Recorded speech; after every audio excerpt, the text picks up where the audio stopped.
Pharmacy company को एक बड़ा झटका लगा है। इंडिया न्यूज की खबर का असर हुआ है। 14 प्रोडक्ट्स की मैन्युफैक्चरिंग लाइसेंस पर बैन कर दिया गया है। दिव्य फार्मेसी की दवाओं को लेकर भ्रामक दावे किए गए। 15 अप्रैल से मैन्युफैक्चरिंग लाइसेंस पर बैन की खबर आ रही है। पतंजलि को एक बड़ा झटका, बाबा रामदेव को एक बड़ा झटका, बाबा रामदेव की कंपनी को एक बड़ा झटका। हालांकि वो कहते रहे हैं कि मैं सीधी तरह से इस कंपनी से नहीं जुड़ा हूं, लेकिन ये कंपनी उन्हीं के चेहरे पर, उन्हीं के दावे पर, उनके प्रचार पर चलती है। फिलहाल दिव्य फार्मेसी को एक बड़ा झटका। आपको याद होगा कि सुप्रीम कोर्ट के मामले में जिस तरीके से पतंजलि को लेकर सुनवाई चल रही है, पहले ही वहां पर बाबा रामदेव की कंपनी यानी कि पतंजलि फार्मेसी सवालों के घेरे में है। और अब एक और बड़ी खबर आ रही है। सरकार की ओर से पतंजलि की दिव्य फार्मेसी कंपनी को बड़ा झटका है। करीब 14 ऐसे प्रोडक्ट हैं, उन 14 प्रोडक्ट की मैन्युफैक्चरिंग लाइसेंस पर बैन कर दिया गया है।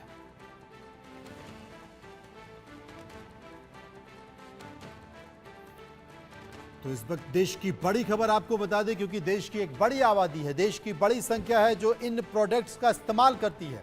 और इन प्रोडक्ट का इस्तेमाल वो इसलिए करती है क्योंकि इन दवाओं में जिस तरीके से दावे दिए जाते हैं, दावे किए जाते हैं, उन दावों को ध्यान में रखकर लोग इस्तेमाल करते हैं। लेकिन सरकार ने और यहाँ तक कि कोर्ट ने ये माना है कि जो पतंजलि की फार्मेसी में, दिव्य फार्मेसी में दावे किए जाते हैं, वो दावे सच्चाई से कहीं परे हैं, वो झूठ के इर्द गिर्द घूमते नजर आ रहे हैं। इसलिए एक बड़ी कार्रवाई पतंजलि पर की गई है, पतंजलि के दिव्य फार्मेसी पर की गई है। बड़ा झटका पतंजलि कंपनी को, उसके 14 प्रोडक्ट्स के मैन्युफैक्चरिंग लाइसेंस पर तत्काल प्रभाव से बैन की खबर आ रही है। और इसी खबर पर बात करने के लिए सीधे चलेंगे हमारे सहयोगी आशीष सिन्हा इस वक्त हमारे साथ मौजूद हैं। आशीष, क्या खबर है? देखिए, वो एफिडेविट की कॉपी है हमारे पास मनु जी, जो उत्तराखंड लाइसेंसिंग अथॉरिटी ने सुप्रीम कोर्ट में दाखिल की है। अगर हम इस एफिडेविट को पढ़ें तो उत्तराखंड लाइसेंसिंग अथॉरिटी ने ये कहा है कि पतंजलि कंपनी को, जो उनकी दिव्य फार्मेसी है, हमने उनको नोटिस दिया था। नोटिस भ्रामक विज्ञापन को लेकर था। सुप्रीम कोर्ट के आदेश के बाद ये कार्रवाई की गई और उनकी तरफ से जो जवाब दिया गया वो जवाब संतोषजनक नहीं था। इसलिए 14 ऐसे प्रोडक्ट्स हैं जिनके लाइसेंस को सस्पेंड कर दिया गया है। उन सभी प्रोडक्ट्स के नाम यहाँ पर लिखे हुए हैं, जैसे सर्वश्री गोल्ड है, सर्वश्री वती है, इसके अलावा डीपी ग्रिट है, मुक्तावती एक्स्ट्रा पावर है। ये सारे जो प्रोडक्ट्स हैं, इनके लाइसेंस को सस्पेंड किया गया है। देखिए, आप इस चीज को समझिए। अभी इसका मतलब यह है कि इन प्रोडक्ट्स का जो प्रोडक्शन हो सकता है वो नहीं होगा। अब इन प्रोडक्ट्स का जो प्रोडक्शन पतंजलि कर रही है वो नहीं होगा। और ये जो नोटिस है, ये 15 तारीख को ये जो आदेश है वो जारी किया गया है। क्योंकि कल सुप्रीम कोर्ट में मामले की सुनवाई होने वाली है, तो ठीक सुनवाई से पहले उत्तराखंड लाइसेंसिंग अथॉरिटी की तरफ से ये जो जवाब है, ये हलफनामा जो है वो सुप्रीम कोर्ट में दाखिल किया आशीष, गया एक है। बात और ये कहूंगा बताया कि गया उत्तराखंड सरकार ने नोटिस दिया था और नोटिस देने के बाद भी अभी तक वो कार्रवाई नहीं कर पाई। अब जब कल सुप्रीम कोर्ट में सुनवाई होनी है तो हलफनामा सरकार ने, उत्तराखंड की सरकार ने जमा कर दिया। और इतने दिन तक उत्तराखंड की सरकार क्या कर रही थी? देखिए, यही तो सवाल उठता है। मुझे लगता है कि यही सवाल कल सुप्रीम कोर्ट भी पूछेगा कि आपने आखिर हमारी, जब इस पूरे मामले में सुप्रीम कोर्ट ने दखल दिया, तो उसके बाद आपने कदम क्यों उठाया। और यही सबसे अहम सवाल है जिसका जवाब देना पड़ेगा। हालांकि चूंकि जो 14 प्रोडक्ट्स हैं जिनके लाइसेंस को सस्पेंड किया गया है, मैं दर्शकों को बार बार समझा रहा हूं कि लाइसेंस को सस्पेंड किया गया है, उसका एक कानूनी प्रोसीजर भी होता है कि अगर उनको इसको वेकेट कराना होगा तो संबंधित अथॉरिटी में 3 महीने के भीतर अपने केस को फाइल करना होगा। और उसके बाद उस पर एक डिटेल, जितने भी शोध किए गए होंगे, उन सबके रिकॉर्ड्स को देने पड़ेंगे। और उसके बाद वो अथॉरिटी ये तय करेगी कि क्या इन लाइसेंस पे जो बैन लगा है, यानी प्रोडक्शन पे जो बैन लगा है, जो सस्पेंड किया गया है, क्या उसे कंटिन्यू किया जाए या ना किया जाए। एक बड़ा झटका यहाँ पर कंपनी को लगा है। आशीष, एक बात और मैं कहूंगा, चूंकि अब इनका मैन्युफैक्चरिंग को लेकर सस्पेंड कर दिया गया, यानी कि प्रोडक्ट नहीं बनेंगे, लेकिन इन सब के बीच मार्केट में जो प्रोडक्ट हैं, शॉप्स पर जो प्रोडक्ट हैं, वो तो लोग इस्तेमाल कर रहे हैं, वो तो लोग खा रहे हैं। तो क्या लोगों के स्वास्थ्य को लेकर क्या स्थिति है? देखिए, ये एक ग्रे एरिया है और मुझे लगता है कि कल सुप्रीम कोर्ट ये सवाल जरूर पूछेगा। क्योंकि अभी तक जो हमारे पास डिटेल आई है, जो एफिडेविट फाइल किया गया है लाइसेंसिंग अथॉरिटी की तरफ से, उसमें इस बात का जिक्र नहीं है कि जो प्रोडक्ट्स मार्केट में इस समय मौजूद हैं अलग अलग हिस्सों में, उन प्रोडक्ट्स का क्या होगा। किस तरह से उन पे रोक लगेगी। हालांकि लाइसेंसिंग अथॉरिटी ने जो अभी तक कार्रवाई नहीं की थी या देर से कार्रवाई की है, उसको लेकर भी एक अनकंडीशनल जो अपॉलजी है वो इस हलफनामे में लाइसेंसिंग अथॉरिटी की तरफ से भी सुप्रीम कोर्ट से माफी मांगी गई है। लेकिन जो ग्रे एरिया है, जिसका जो आपने सवाल उठाया है, उसका जवाब कल सुप्रीम कोर्ट में ही मिलेगा कि उसको लेकर सरकार की तरफ से क्या कोशिशें हैं। ये दूसरा जो अहम देश सवाल- के हजारों करोड़ों लोगों के स्वास्थ्य का जुड़ा मामला है और सरकार क्या एक सामान्य सी माफी मांगकर निकल जाएगी? तब जबकि इस प्रोडक्ट में आई ड्रॉप भी हैं, यानी कि आप पतंजलि की आई ड्रॉप डालते रहो, अपनी आंखें खराब करते रहो, आप अपने फेफड़े खराब करते रहो, आप अपनी किडनी खराब करते रहो, आप अपने शरीर को बर्बाद करते रहो, पतंजलि की चीजें इस्तेमाल करते रहो। और ये तब है जब उत्तराखंड की सरकार, जिसने कि इनको मैन्युफैक्चरिंग के लिए लाइसेंस दिया हुआ है, वही सरकार कहती है कि साहब हमने तो अब रोक लगा दिया, बैन कर दिया, अब देश जाने, देश के लोग जाने। ये क्या मजाक है? देश के स्वास्थ्य के खिलाफ खिलवाड़ हो रहा है और सरकार इस तरीके से मजाक कर रही है कि साहब हमने माफी मांग ली। हजारों लोगों के साथ, हजारों लोगों के शरीर से, उनके स्वास्थ्य से खिलवाड़ हो रहा है और क्या उत्तराखंड की सरकार एक सामान्य सी माफी मांगकर बच सकती है? आशीष, नहीं, मुझे नहीं लगता कि इसमें बचने का कोई स्कोप है मनोज जी। इसमें कहीं कोई स्कोप नहीं है, क्योंकि अगर गलती हुई है, अगर भ्रामक विज्ञापन दिए गए, तो कार्रवाई पहले क्यों हुई, कार्रवाई बाद में क्यों हुई, कार्रवाई पहले क्यों नहीं की गई, पहले केवल नोटिस देकर ही या फिर पूछकर ही क्यों छोड़ दिया गया? ये कार्रवाई पहले की जा सकती थी। और यही सवाल मुझे लगता है कि कल सुप्रीम कोर्ट के भी रहेंगे कि आपने आखिर इतनी देरी से ये कदम क्यों उठाया, ये कदम आपको पहले उठाया ना चाहिए था। अब देखना ये होगा कि लाइसेंसिंग अथॉरिटी की तरफ से क्या कुछ इसमें कहा जाता है।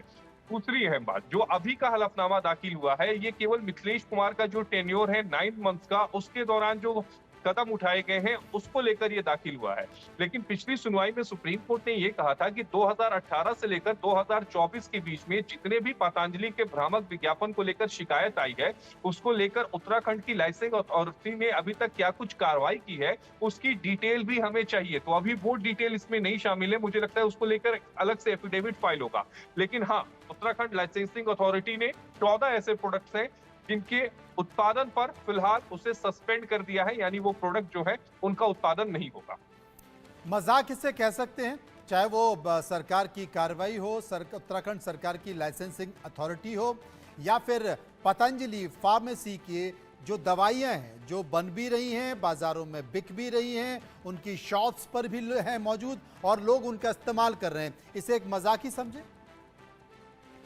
देखिए, जाहिर तौर पर अब ये तो सुप्रीम कोर्ट को तय करना है, लेकिन जाहिर तौर पर अगर इसमें पूरे मामले में अगर लाइसेंसिंग अथॉरिटी की तरफ से कार्रवाई होती है और लाइसेंसिंग अथॉरिटी ये पाती है कि उनकी तरफ से जो जवाब दिया गया है वो जवाब संतोषप्रद नहीं है, यानी उस जवाब से वो संतुष्ट नहीं है, तो ये कार्रवाई पहले की जा सकती थी। क्योंकि विज्ञापन ऐसा नहीं है कि 1 या 2 दिन में शुरू हुए थे, विज्ञापन लगातार पहले से जारी थे और उसके बाद इस तरह की कार्रवाई की गई। अब जाहिर तौर पर एक बात और देखना पड़ेगा मनु जी, कि जो प्रोडक्ट मार्केट में है उसको लेकर सरकार का क्या कुछ कहना है, किस तरह से उन्हें रोल बैक करेगी, वापस मंगाएगी, उसको लेकर क्या योजना है।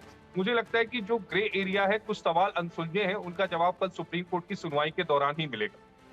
ये बड़ा सवाल है आशीष, क्योंकि इससे पहले कभी भी इस तरह की कार्रवाई नहीं हुई है और कई सालों से पतंजलि कंपनी या दिव्य फार्मेसी अपने प्रोडक्ट बना रही है, देश भर में बांट भी रही है।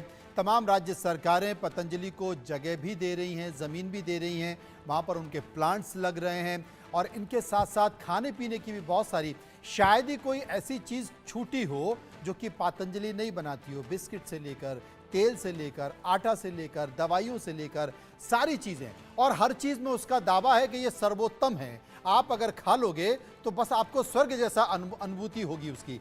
दावे इस तरीके से किए जा रहे हैं, विज्ञापन भी इस तरीके से दिए जा रहे हैं, जिसे लेकर सुप्रीम कोर्ट ने नाराजगी व्यक्त की जा रही है।